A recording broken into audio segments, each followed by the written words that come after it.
Tamil news நேயர்களுக்கு அன்பு வணக்கம். இன்று நேர்காணலில் நம்முடன் இணைந்திருப்பவர் திமுக செய்தி தொடர்பாளர் மதிப்பிற்குரிய ரஜினி அவர்கள். வணக்கம் சார். மேயர் பிரியா அவர்கள் ஒரு நிகழ்ச்சியில தாவேகாவின் எம்எல்ஏவான பல்லவி அவர்களுக்கு அந்த மெழுகுவர்த்தி ஏற்றுவதற்கு கொடுக்காமல் ஒரு அவமதிப்பான ஒரு செயல் செய்ததாகவும், அதற்கு ஆதவ் அர்ஜுனா ஒரு பொது மேடையில் என்ன சொல்லியிருக்காரு அப்படின்னா, வருகிற உள்ளாட்சி தேர்தல்ல திமுகவினர் ஒரு மேயர் பதவி கூட வெல்வதற்கு வாய்ப்பே இல்லை, அடிச்சு சொல்றேன் அப்படின்னு சொல்லியிருக்காரு. அதற்கு திமுக அமைப்பு செயலாளரான RS பாரதி அவர்கள், இதை நீங்க வென்றிருந்தா நான் ஒரு பக்கம் மீசியை எடுத்துக்கிறேன் அப்படின்னு சொல்லிட்டு அதிரடியா போட்டிருக்காரு. இது பெரும் சர்ச்சையா போயிட்டு இருக்கு. இது எப்படி நீங்க அணுகுறீங்க? முதலாவதாக பல்லவி செய்த செயல் அருவருக்கத்தக்கது, அது ஏற்றுக்கொள்ள முடியாதது. முதலாவதாக அந்த ரிப்பன் கட் பண்றதை நீங்க விட்டுட்டீங்க, உள்ள வந்து அந்த குத்துவிளக்கு ஏற்றத்துக்கு போயிட்டீங்க. ஃபர்ஸ்ட் வெளியே வாங்க. அது திறக்கிறப்போ கத்திரிக்கோள், ஒரு கத்திரிக்கோள் தான் இருந்துச்சு. அந்த ஒரு கத்திரிக்கோளை மேயர் பிரியா வச்சிட்டு இருக்காங்க. மேயர் பிரியா மேம் எப்பவுமே மாநகராட்சிக்கு உட்பட்ட நிகழ்ச்சியில மேயருக்கு தான் முக்கியத்துவம் அளிக்கப்படும். நீங்க வந்து சென்னைக்கு உட்பட்ட மாநகராட்சிக்கு உட்பட்ட தொகுதிகள்ல ஒவ்வொரு தொகுதிகளுக்கும் சட்டமன்ற உறுப்பினர்கள் மாறலாம். ஆனா எல்லாருக்கும் மேயர் அவங்க தான். சென்னையில மாநகராட்சியோட மேயர் அவங்க. எப்படி வந்து தமிழ்நாடுக்கு சீஃப் மினிஸ்டரோ அந்த மாதிரி வந்து ஒரு மாநகராட்சின்ற போது அதுக்கு அவங்க தான் ஹெட். மேயர் என்றவர்கள் மக்களால் தேர்ந்தெடுக்கப்பட்டவர். அவங்க ஒரு கவுன்சிலரா நின்று அந்த கவுன்சிலர்கள்லாம் ஒன்றிணைந்து அவருக்கு வாக்கு போட்டுதான் தேர்ந்தெடுத்திருக்கிறாங்க.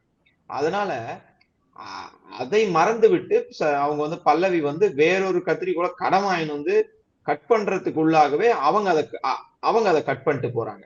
அது வந்து ஒரு அருவருக்கத்தக்க செயலாக நான் பாக்குறேன். அது முடிஞ்சது. உள்ள போனோடனே புரோட்டோகால் படி மேயர் ஃபர்ஸ்ட் வந்து குத்துவிளக்கு ஏத்தணும். அதுக்கப்புறம் அதோட செக்ரட்டரி அவங்க இருக்கிறாங்க, அவங்க ஒரு IAS அதிகாரி, அவங்க அதை ஏத்தணும். அதற்கு பிறகுதான் பல்லவி கிட்ட போகணும். ஆனா பல்லவி என்ன செய்யறாங்க, எனக்கு வேணும் அப்படின்னு கேட்கிறாங்க. அவர்கள் வந்து இல்ல செக்ரட்டரி தான் சொல்லி அவங்களுக்கு அதை தராங்க. இதை இவர்கள் எப்படி ப்ரொஜெக்ட் பண்றாங்கன்னா, தாவேகாவை சார்ந்தவர்கள் ஏதோ மேயர் வந்து அவங்க வந்து ஒரு வந்து ஆட்டிடியூட் காட்டுறாங்க, அவங்க வந்து ஒரு சட்டமன்ற உறுப்பினரை இதை அவமானம் படுத்திட்டாங்க அப்படின்லாம் சொல்றாங்க. 28 வயசுல ஒரு தலித் சமூகத்தை சார்ந்த ஒரு பெண்ணை மேயராக்கிய பெருமை திமுகவை சாரும். அப்படிப்பட்ட ஒருவரை எப்படியெல்லாம் சோசியல் மீடியாஸ்ல பேசக்கூடாது அப்படியெல்லாம் அவங்க பேசிட்டு வராங்க. அதெல்லாம் கண்டிக்கத்தக்க செயல். அந்த மாதிரி எல்லாம் இது பண்ணக்கூடாது. ஆதவ் அர்ஜுனாவுடைய திமிர்த்தனம் ரொம்ப அதிகமாயிடுச்சு. ஒரு ஸ்டேஜ்ல போட்டு ஒரு மேயராவது ஜெயிச்சு காட்டுங்க, நான் பாத்துக்கிறேன் அப்படின்னு சொல்லி நீங்க சவால் விட்டா திமுக காரன் சும்மா இருப்பாங்களா? என்னுடைய அமைப்பு செயலாளர் அதுக்குதான் சரியான பதிலடி சொல்லி இருக்கிறார். நீங்க ஒரு மேயர் பதவியாவது தாவேகா ஜெயிச்சு காமிக்கிட்டோம், நான் ஒரு பக்கம் மீசி எடுத்துறேன் அப்படின்றப்போ, திமுகவை பொறுத்தவரையில 75 ஆண்டு காலத்தை கடந்த ஒரு இயக்கம், 75 ஆண்டு காலம் இந்த மண்ணுக்காக இந்த மக்களுக்காக போராடி வருகிற ஒரு இயக்கம் 2 வருஷத்துல கட்சி தொடங்கி ஒரு போராட்டம் நடத்தல, ஒரு மக்களுக்கான பிரச்சனைகளை முன்னெடுக்கல, ஒண்ணுமே மக்களுக்கு பண்ணாத, ஒரு முயற்சி எதுவுமே பண்ணாத ஆட்சி கட்டில நீங்க அமர்ந்து கொண்டு 75 ஆண்டு கால ஆலமரத்தை பார்த்து அசைத்து பார்க்கிறேன், ஆட்டி பார்க்கிறேன் என்று ஒருவர் சொல்லுவாரே ஆனால் திமுகவின் தொண்டர்கள் அமைதியாக போவதற்கு திமுகவுடைய தொண்டர்கள் தாவேகா தொண்டர்கள் போல அல்ல. நாங்கள் கொள்கை உணர்வோடு இருப்பவர்கள். எங்கள் இயக்கத்தை யாராவது விமர்சித்தால் அவர்களுக்கு எதிராக பதில் சொல்லக்கூடிய ஒவ்வொரு திமுக தொண்டனும் அவர்களுக்கு எதிராக பதில் சொல்லுவார். அப்படிதான் எங்க அமைப்பு செயலாளர் சொல்லியிருக்காரு. மேயர் தேர்தல் நீங்க பூச்சாண்டி வேலையெல்லாம் காமிச்சிட்டு நாங்க உங்களை சீண்டவே இல்லை, நாங்க சீண்டாதனால ஈஸியா வந்துட்டீங்க. ஆனா உள்ளாட்சி தேர்தல் அப்படி இருக்க மாட்டோம். உங்களை வந்து பெண்ட் எடுப்போம். நீங்க என்னென்ன தவறுகள் செய்திருக்கீங்க. மின்வெட்டுல எல்லா மக்களும் வந்து தெருவுக்கு வந்து போராடிக்கிறாங்க. விவசாயிகள் போராடி கொண்டு இருக்கிறார்கள், பெண்கள் போராடி கொண்டு இருக்கிறார்கள். ஏதோ நீங்க வந்து 30 நாள்ல ஆதவ சொல்றாரு 30 வருஷம் பிரச்சனையை 30 நாள்ல தீர்த்துட்டாரு. என்னத்தை தீர்த்தாரு? ஒன்னும் தீர்க்கல. இருக்கிற பிரச்சனைகளை இன்னும் புது புது பிரச்சனையை உருவாகி கொண்டு இருக்கிறது. இது ஆதவ அர்ஜுனா புரிஞ்சிக்காம, ஆதவ அர்ஜுனா இன்னைக்கும் ஏதோ ஒரு மூன்றாம் தர பேச்சாளர் மாதிரியே பேசிட்டு இருக்காரு. அது அவர் வந்து மாத்திக்கணும். அவர் வந்து ஒரு அமைச்சர் மாதிரி பேசணும். நீங்க திமுக வந்து சீண்டனா நீங்க அமைச்சரா இருக்கலாம், ஆட்சியில் அமர்ந்து இருக்கலாம். ஆனா திமுக பழைய திமுக ஆதவ அர்ஜுனாக்கு தெரியாது. தெரிந்திருந்தாலும் அவர் வந்து வரலாற்றை படித்து பார்க்கணும். அதை அவருக்கு நான் ஒரு எச்சரிக்கையா விடுறேன். திமுகவை சீண்டி பார்த்தவர்களின் நிலைமை என்னவென்று வரலாற்றை படித்து தெரிந்து கொள்ளுங்கள். திமுகவை அழிக்க நினைத்தவர்கள் அழிந்து போயிருக்கிறார்கள். திமுகவை அழிக்கணும், ஒழிக்கணும்.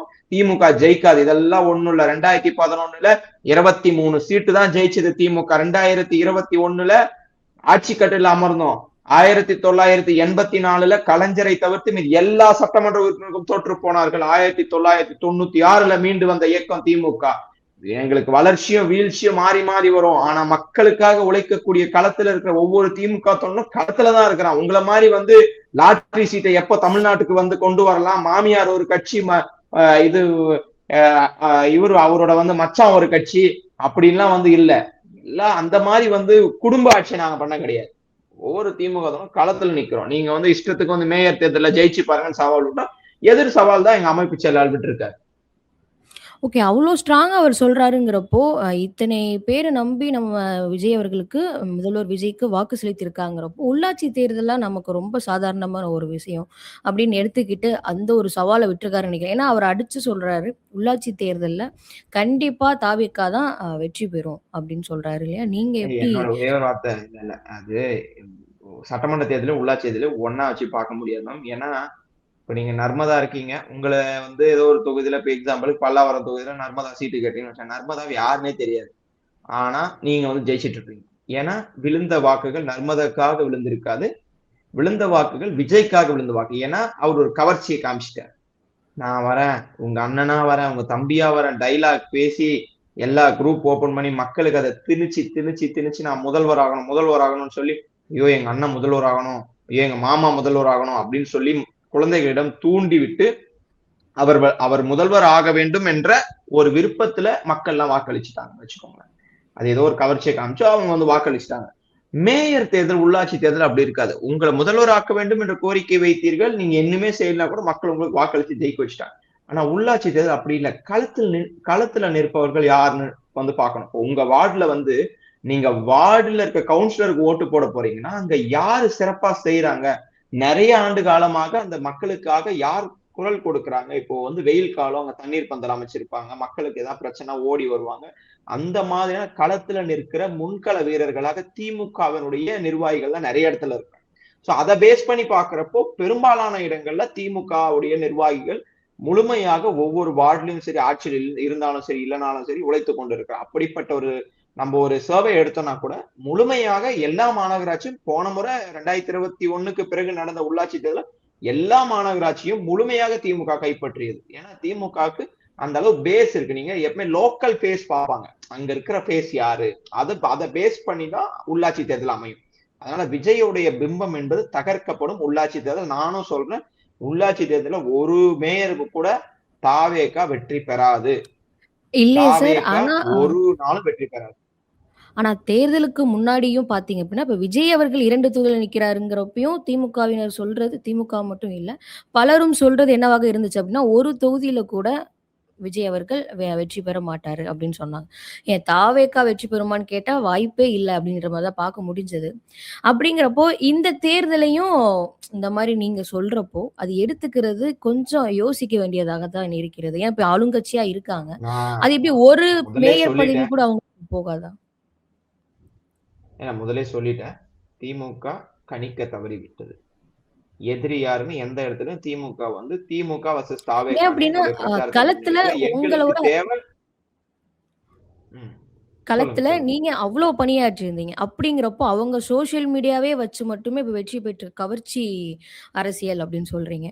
களத்துல அவ்வளவு பணியாற்றி நீங்க தோல்வி பெற்றிருக்கீங்க. இப்ப திரும்பவும் எப்படி களத்துல பணியாற்றுக்கு அதை விட மும்முரமாக செயல்பட்டு கொண்டிருக்கிறீர்களா? எப்படி?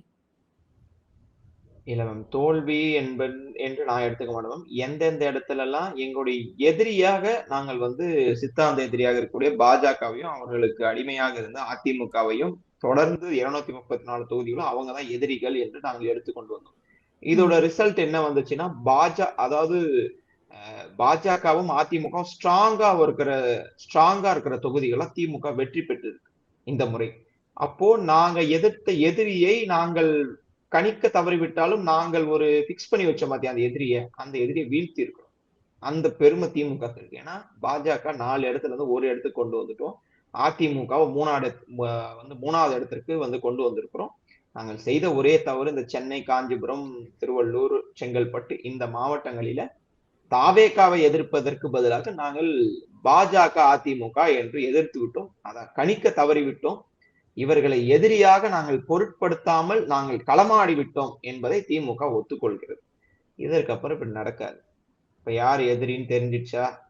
உங்களுடைய முகத்திரையை கிழிப்பதற்கு அமைப்புச் செயலாளர் இருந்து அதாவது ஜென்சி கிட்ஸ் வரைக்கும், ஜென்சி இளைஞர்கள் வரைக்கும் இன்னைக்கு தயாரா களத்துல ஸ்ட்ராங்கா இருக்கிறாங்க.